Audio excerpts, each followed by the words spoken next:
आपण डाइटिंग करूछंती कि आउ सिझा खाई खाई बोर हो गले एई रेसिपीटी आपण देखंतु एथिपाई दरकार इंग्रेडिएंट्स हेउछि बटन मशरूम आउ एटा नेछि कॉलीफ्लावर आउ एटा गाजर आउ एटा नेछि स्वीट कॉर्न। बटन मशरूम रो चोपा छड़े मु इनती दिफाळ कर देछि कोबी की काटी देछि आउ गाजर को भी काटी देछि। मसला रे नेछि पियाज अदा रसुण रो गोटे बट्टा सेतरे जीरा पड़िछि। मसला रे दरकार हळदी लूण आउ लंका गुंड आउ एटा होछि गोटे टमाटो को ग्राइंडिंग कर देछि आउ एटा होछि दही 2 चम्मच नेछि आउ नेछि तेल किंतु गोटे चम्मच दरकार हबो। एई तरकारी रो जान होछि एई मसलाटी एथिरे मु 2 चम्मच चिकन मसाला पाउडर नेछि आउ 2 चम्मच नेछि करी पाउडर 4टा नेछि काजू 4टा नेछि पेस्ता बादाम 4टा गोलमरीच को मु ग्राइंडिंग करिकी एमते गुंड करिछि। एई रेसिपी रे जेहेतु आमे मशरूम यूज करिबा तेणु करी आमे बहु परिमाण रे प्रोटीन भी पाइबा। एथिरे मध्य गाजर आउ फूलकोबी आउ स्वीट कॉर्न यूज होछि जोथिरे कि बहु परिमाण रे फाइबर अछि तेणु करी एटा हम डाइटिंग पाई बेस्ट रेसिपी।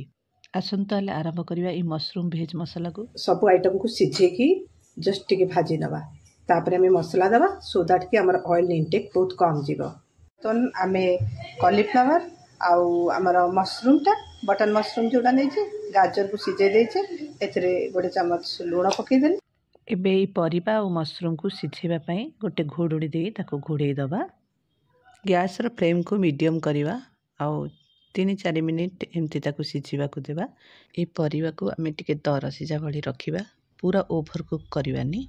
घोडुनी काडी स्वीट कॉर्न को पकेइबा को आमे जस्ट पकेइबा हे आसिला बेडो को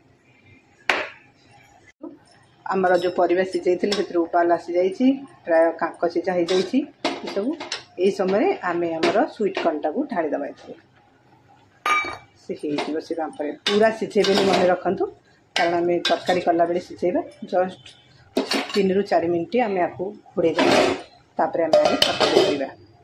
हमर प्राय परिबा सब सिझी गलानी देखि दबा आमे हां सिझी गलानी तेणु करी आमे आकु गोटे छाणी रे छाणी देबा चला किबा छाणा रे जहा आपण पारिबे। ए परिबा को सब छाणी नबा आउ पानी अंश को सब अलगा कर दबा। एबे गोटे कड़ी आमे गरम करिबा गोटे रे 2 स्पून आमे तेल देबा तापरे आमे अदा पियाज रसुण रो जो बाटी थिले ग्राइंडिंग करथिले ताको 2-3 चम्मच पके दबा। स्लो फ्लेम रे 4-5 मिनिट मसला को कसी नबा। एबे टिके पानी दबा जेहेतु तेल कम देजे तळ नले लागि जिवो तापर मसला को आ टिके समय सिझिबा को दबा। एथिरे ऐड करिबा हळदी गोटे स्पून मो छोटो स्पून नेछि सेति पय 2 स्पून यूज करूछि आपण गोटे स्पून नेबे बड़ स्पून ने लंका गुंड गोटे स्पून गोटे टमाटो को ग्राइंडिंग करी रखिथिले ताको आमे एथिरे पकेइ दबा। एबे ऐड कर दबा मशरूम आ परिवार सिझा को भल्ला भाबरे मसला संगरे घांटी की टिके मिसेइ नबा।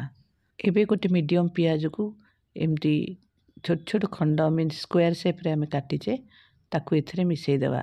एई समय रे कंचा पियाज ऐड कले पियाज रो फ्लेवर टिके तरकारी रे बहुत भलो लागे। पियाज और सब मसला को भल्ला भाबरे एमती आमे घांटी की मिसेइ दउथवा। ए समय रे गोटे हाफ स्पून आमे लूण एथिरे ऐड करिबा। आमे परिबा सिझेला बेले लूण पकेइथिले तेणु करी कम लूण देइछि आपण आपणक हिसाब रे स्वाद अनुसार लूण देबे। एथिरे एबे फ्लेवर बढ़िया पई 2 स्पून दही दबा। ए दही की मो भल्ला से घांटी देइछि तापर देइछि इमीडिएटली दही काढिबे और पकेबे सेमती करिबेनी। एबे काजू आउ चिकन मसाला रो जो पेस्ट करथिले ताकू आमे एथिरे पके की भल्ला भाबरे एई तरकारी संगरे मिसेइ नबा।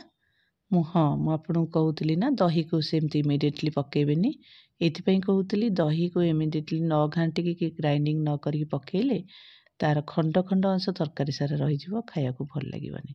आपण जदि ग्रेवी चाहूतिबे बेसी पानी देबे मु एकु टिके सुखा रखिबी अल्प टिके जस्ट पानी देली आउ ताको गोटे घोडुनी देई एबे 3-4 मिनिट सिझे देबी।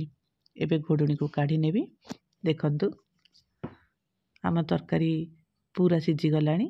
आमे कांक सिझा रखिथिले सेति पय आउ टिके 3-4 मिनिट सिझेली। एबे आमे तरकारी को गोटे बाउल रे काढी दबा आउ काढी की सर्व करि परिबा। एमती खाइबाकू भी तरकारीटा बहुत टेस्टी लगिबो। आपण जदि डाइटिंग करूछंती ए रेसिपीटा निश्चय करी खांतु, बहुत भल लगिबो ए रेसिपीटी। आ आपण जदि डाइटिंग भी करू नाहंती ना, ए रेसिपीटा खांतु, ऑयल इनटेक बहुत कम जीवो। ए रेसिपीटा ट्राए करंतु, केमती लागला मते कमेंट्स करी